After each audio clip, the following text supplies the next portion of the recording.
appropriation is taking something from another culture, making it your own, just that little sliver without the acknowledgement of the culture from which you're taking it, the history, or the context in which it's happening. So we see a lot of cultural appropriation sometimes in dress and music.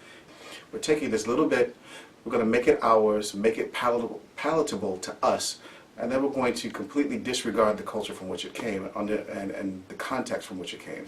We see that in music as well. We talk about hip-hop, we talk about gospel, we talk about even rap or pop, rock and roll. I mean, just thinking about how cultural appropriation was institutionalized in music from the 1920s on, when you had African American performers who were doing this music, white performers would take it, change it around, exact same lyrics, but make it their own without recognition that there's somebody who put this out before, and there's someone who is doing this.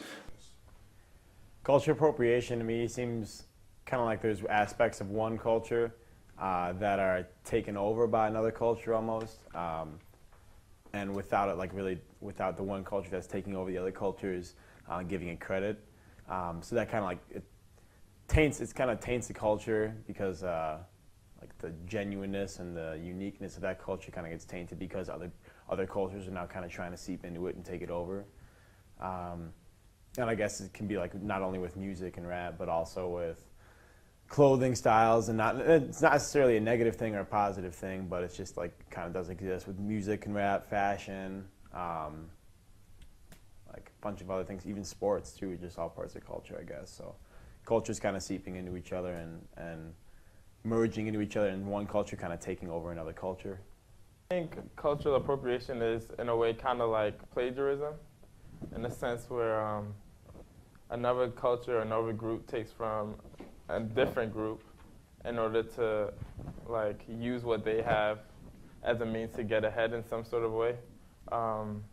Yeah, I think it often occurs in like things like with sports teams using like Redskins, the mascot, and even in rap. So yeah, I think it occurs a lot. Cultural appropriation is when the dominant culture takes from a subculture without recognizing or even realizing that they are taking from that culture.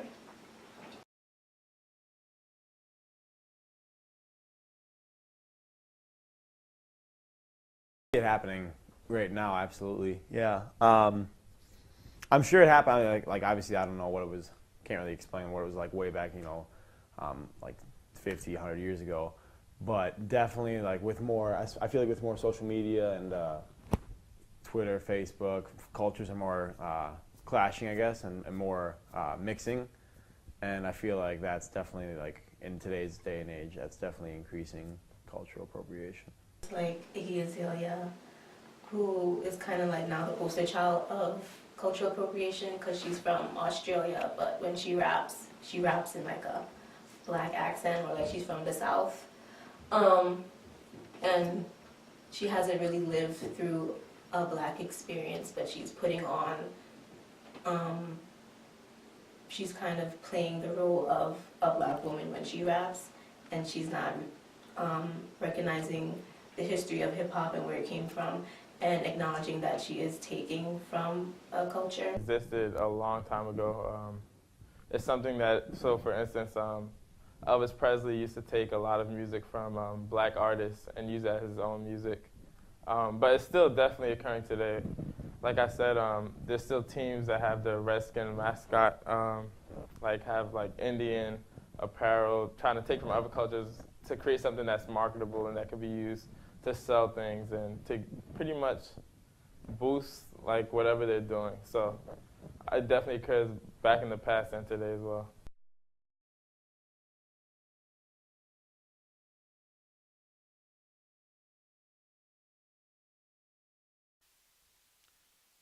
Hip-hop as a music genre started out as a social political movement in the mid-70s, giving a voice to the disenfranchised, the marginalized, within the impoverished black neighborhoods of many big and urbanized cities like New York.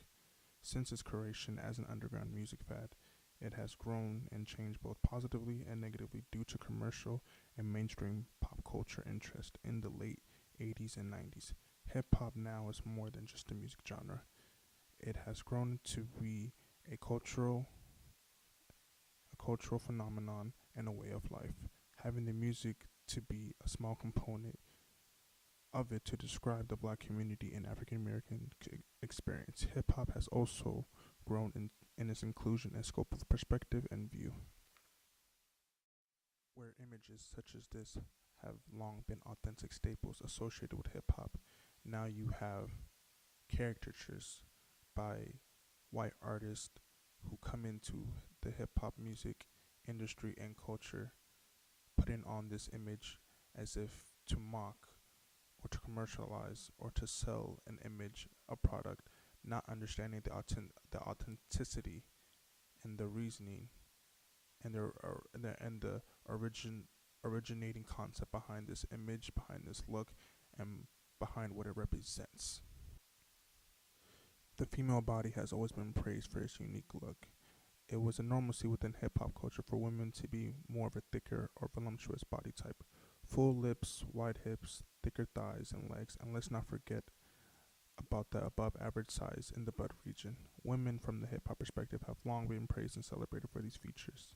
However, as mainstream fashion and entertainment outlets began to pick up on the intention regarding typical black women features through the success of hip hop brands like Nicki Minaj, that is when they found it desirable to deem the image of thicker, fuller bodies as in vogue. Therefore, in effect, bringing about this new recent trend of non-black or ethnic women desiring this look for the body. Women of color with this certain body type have long been shamed and ridiculed.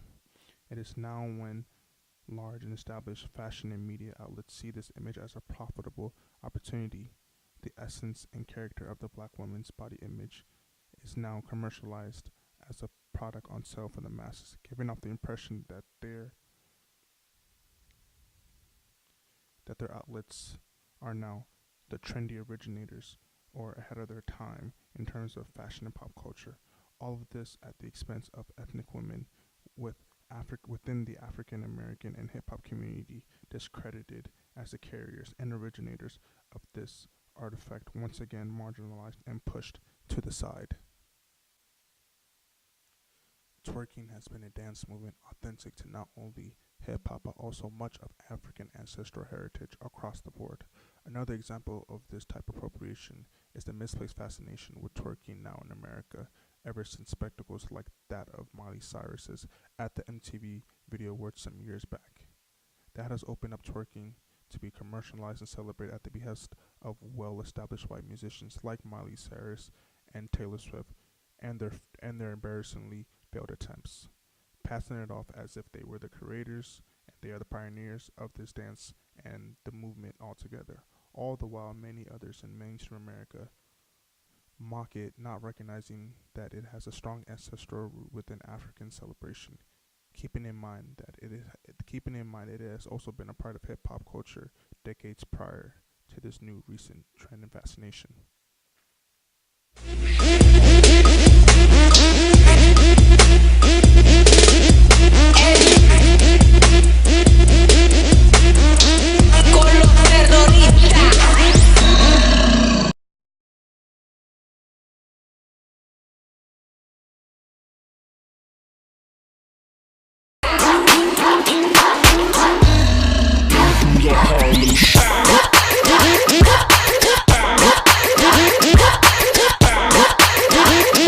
Oh my God, is that Kid Wiz?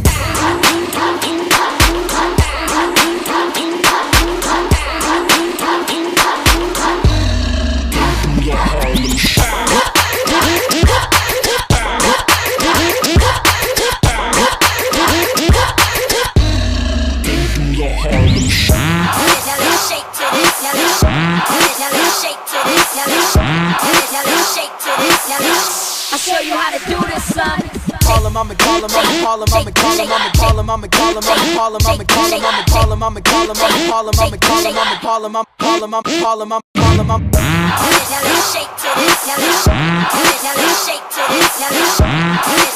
do not enter sign. It is just about coming in with a conscientious and respectful awareness of the historical facts as it pertains to hip hop, being a widely cherished creation and subset of the African American community and experience. Thank you.